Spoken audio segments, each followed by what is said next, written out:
It's Friday morning and raining on Lake Victoria.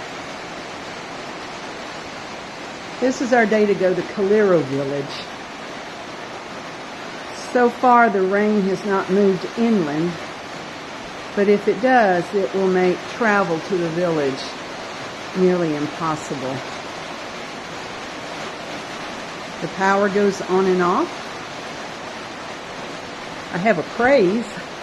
Just as I was about to step into the shower this morning, the power went off.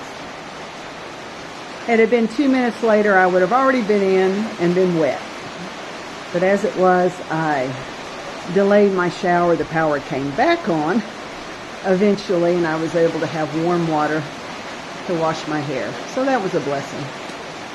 Learn to be grateful for small things. So happy Friday to you on a rainy morning in Jinja, Uganda.